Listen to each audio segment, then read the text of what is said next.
Hey there, it's Rachel Mullins, the host of Hashtag No Filter Fridays on Public House Media.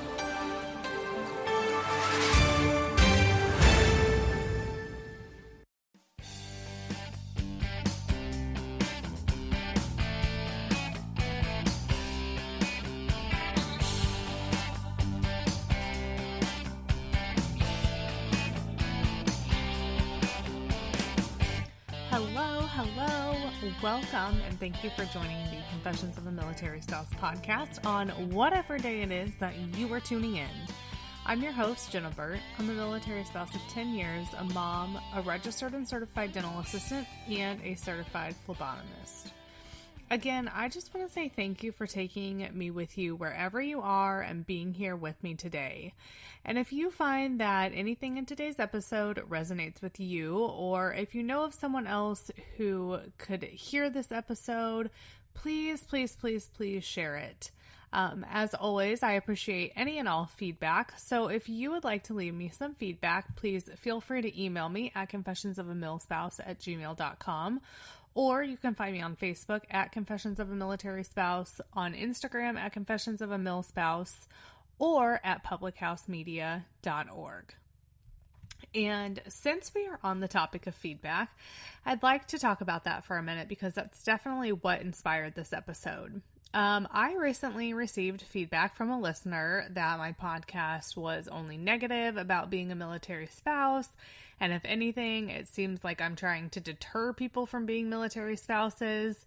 The actual review is on Apple Podcasts if you want to go read it, but I want to clear the air about a few things. First and foremost, I try really hard not to be negative about being a military spouse, and the point of my podcast is obviously not to be a negative Nelly, but to shed light on the truth about being a military spouse. And I could see how that could easily get taken in a negative way, and I'm sorry for that, but just know that's definitely not my intentions at all. I don't want to scare anybody or put fear in anybody. I just want people to be aware. So now let's get back to the topic at hand, which should definitely be a much lighter topic, and that is having a support system as a military spouse.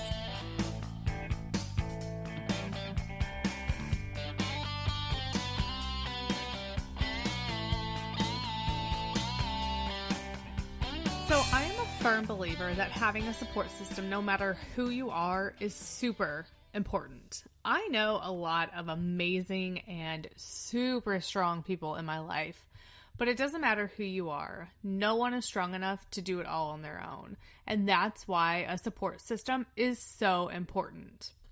Military spouses are no exception. In fact, if anything, I think military spouses need a support system more than the average person.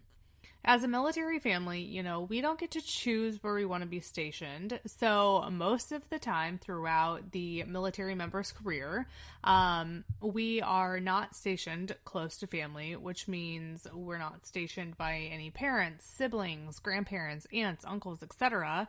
And they're not around to help the military families or military spouses. So while I feel like most people are fortunate enough to live by family members, military members are not. So any family help that other people might have, we as military families unfortunately don't have. We don't have that option because we're not close to our families. So since we don't have family as an option for a support system, what do we do?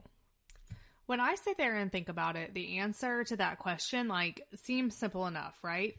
You find friends, make them your support system. And to be honest, the short of the long, I guess, is yes, that's exactly what you do. You find friends and they become your support system, but it's definitely more involved than that for multiple reasons. And the first reason that pops into my head is the fact that we move every 2 to 3 years. So we don't have this lifetime to make friends, to be able to trust them with our children and have them be a solid support system for us. We literally have very limited time to find friends, develop a relationship with them, and know that we can trust and rely on them to be that support system for us. Now, when I think about support system, I immediately think of, my child.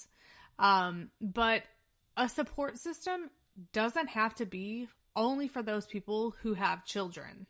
And we'll get back to that in a minute, but let's continue on here for now. So I know I've mentioned it before, but when you move every 2 to 3 years, it is so hard to make friends and develop relationships that are meaningful enough to count on them as a support system. I feel like there are definitely different levels of friendship, and maybe this is only me, I don't know, but I'm going to tell you what my experience has been. So you have the friends that are more like acquaintances that, you could definitely ask them for advice, maybe hang out with them on occasion, and could call them every now and then for small favors, but, that's about as far as it's going to go. And I'm sure as you're listening to this, you can think of people in your mind that fits in that category.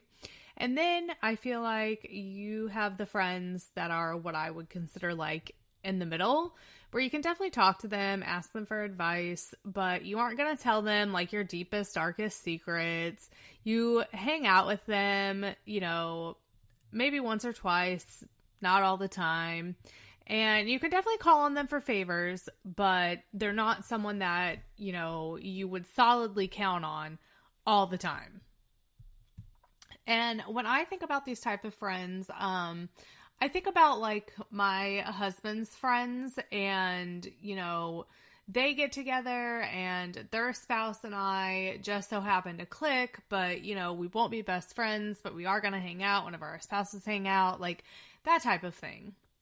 And then you have what I consider the top of the line friends, the ones that you will tell all of your secrets to, the ones that see you at your best and most definitely at your worst, the ones you hang out with all the time, the ones who have similar interests as you, but also are not afraid to tell you the truth, the ones who have kids the same ages as yours, the one you can vent to without judgment, and the one that you would just trust your entire life with. And to be honest, I feel like it is very few and far between to find those top of the line friends. But as a military spouse, I feel like we kind of have an advantage over other people because we are moving so much that we have the opportunity to find multiple of those top of the line friends. And that is the friend that you want in your support system as a military spouse. And let me just tell you why. There will be times as a military spouse that your significant other is gone, whether it's training, deployment, whatever else they were leaving for now. They will be gone, and you want that friend in your support system that you can call up and say, my kid is driving me nuts. The dog has shit on the floor twice now. The cat is also sick. I've done more second grade homework than I can handle, and I don't feel like cooking. So let's go out to eat. To which that friend is, for one, going to say, yes, I'm going to sell my kids on Etsy if they don't stop fighting. I've been swimming in laundry all day, and the last thing I want to do is cook. So where do you want to go? And I know it seems silly and small and like it's really no big deal, but as a military spouse, I promise you it is huge. For one, you know your friend isn't judging you, and for two, they understand and empathize with what you're going through. Even if their kids aren't being awful, and even if everything is perfect in their life, they're going to empathize with you and support you and be there when you need them most. These friends are also the friends that you can trust not only with your life, but your kid's life as well. These are the friends that you do favors for anytime it's asked because you know it would never be asked unless it was absolutely necessary. For example, I am so blessed to have friends in my life that I know I can count on no matter what. But it wasn't until a pandemic hit that I had to, quote unquote, test that theory. Now, remember, my husband and I just got to his unit in December 2019, and then COVID hit in March 2020. So only 3 months after being here, which thinking back now, like seems crazy because it felt like we had been here so much longer, but we definitely hadn't. I guess that's what COVID does. But anyway, COVID hit and all of a sudden schools were out, but work definitely wasn't. So what the hell were we going to do? At that point, I hadn't known my friend very long. And to be honest, I don't even know that I personally had met her. So a little bit of a backstory about that. Our daughters had known each other from school, and I should have met her in February at her daughter's birthday party, but my parents actually ended up taking my daughter to their birthday party because my husband and I were running a Spartan race that weekend. So anyway, COVID hits, and now, like I said, what are we going to do? Thankfully, my friend stepped up, even though I had never met her, and offered to watch Ella because we literally had no other option at the time. And I guess when you're dropping your child off and picking them up every single day, 5 days a week from that person, you tend to develop a relationship with them. I mean, it doesn't have to be a super close relationship, but when your kids are literally best friends, it's hard not to develop some sort of relationship with their parents. I'm just very thankful she and I got along so well, and over the course of the 3 months that she was watching Ella every day, we developed the type of friendship anyone would want and every military spouse needs. Now that school is back in session, she hasn't stopped being the support that I need. Of course, the needs and wants have obviously changed, but it doesn't change the fact that she's still always there when I need her. In fact, 2 days out of the week, she takes Ella to dance because dance starts before I get off of work. And on the virtual learning day, she keeps Ella at her house to do virtual learning with her. I do try to help make up for all that she does by picking her son up on the other 2 days of school after school and taking him to her whenever I pick Ella up because she's working the after school program at the kids' school. It definitely doesn't make up for all that she does for me, but I certainly try in the capacity that I can. And let me just tell you, it has been amazing that Ella has such a good friend that I can literally call her mom and ask her for a sleepover because Ella needs someone here with her and they need a date night. It really is a win-win situation for everyone. And it doesn't stop there. We also have another friend who has become close to both of us. And it was a situation that started with her and I being friends. And then a game night happened at my house with all of them. And it's been friendship ever since. We've had so many girls' days, group text messages, and best of all, we all have daughters and they all get along so well. That particular friend also happens to be my neighbor and an amazing macaron maker. But we're going to chat more about that portion when she's on the show. But it's so nice having such a good friend who's literally right down the road from me. It's so convenient to ask her if her girls can come and play when I'm mowing the grass and I don't want Ella glued to the TV, or to ask them if they can send the girls over to my house to let the dog out when I'm running late. It's also so amazing to have a friend that's literally so close she can just hop right on over when I've got a juicy story to tell her about what's going on in my life, or if I just need a friend to vent to. There have been many impromptu girls' nights at one of our houses just by stopping by for something else real quick, which turned into a quick story that then turned into a girls' night. Just recently, my friend that watches Ella brought dinner for both of our families to my house from Chick-fil-A, which, oh my God, I was so thankful for. Again, something small that meant so much. It had been a long week and the last thing I felt like doing was cooking. So anything I didn't have to cook or clean was very much welcomed. Well, shortly after dinner finished, I heard a knock on the door and it was our friend from down the street. What was supposed to be a quick visit ended up turning into a short girls' night because it was a school night for our kids, sitting at the table and chatting all about life to include the good, the bad, and certainly the ugly. Admittedly, though, it also kind of sparked this episode, obviously along with the review, because my husband got worried that I hadn't reached out to him. And when he and I sat down and had the conversation later on, obviously I apologized to him, letting him know that I was sorry I didn't reach out to him and let him know I was okay. But Also, just how important it was for me that I'm nurturing these friendships I have, because they are the people that basically take care of me when he is gone, and they are the ones who are supporting me when I need it the most. And this also goes the other way around too. You can't have a great support system and not be a great one back. You know, I try my damnedest to be a good support system for the ones that support me, but if we're being honest, I am not as great as they are. I certainly try, and I am so thankful that they accept me for who I am, which recently has been a 90-year-old lady that's in bed by 8 p.m. But it's also been super important to have them as my support system, especially recently, because I have been struggling with, I don't even know what type of health issue that's going on. I'm trying to get it figured out. But having them there for that support system while I'm going through this has been a godsend. Now, let's get back to the part where I said that it's not only important, though, to have a support system as a military spouse when you have kids, but also as a military spouse in general.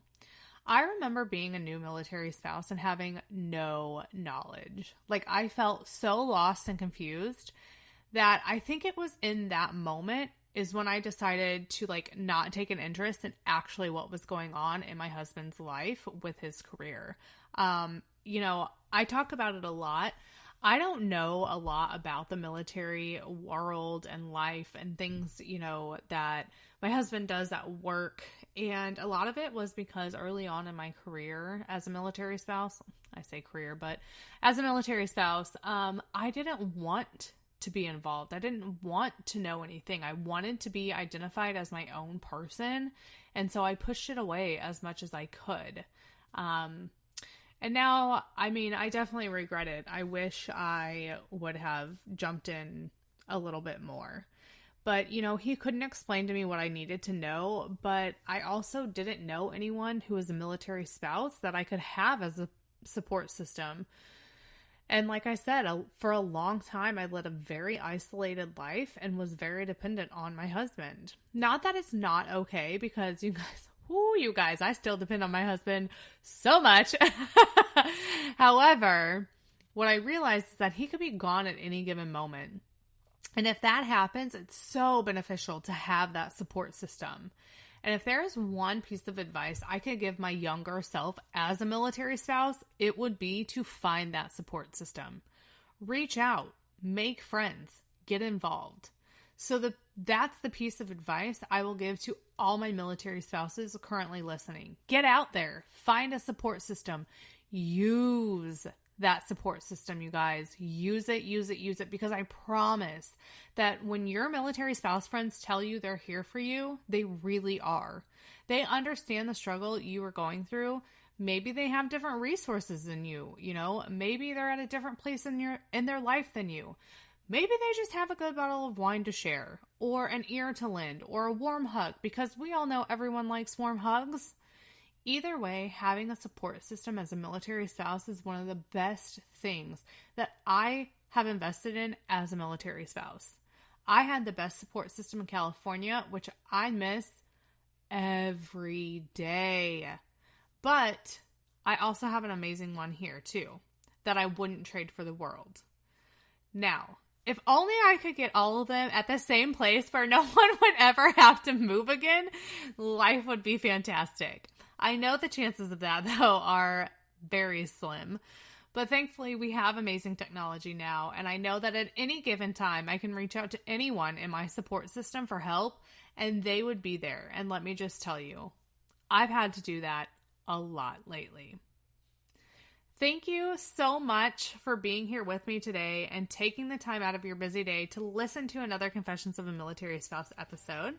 We are creeping up on the 2-year mark of Confessions of a Military Spouse, and I can't even believe it. More to come on that at a later time, but I hope you have an amazing day and that you too find your support system.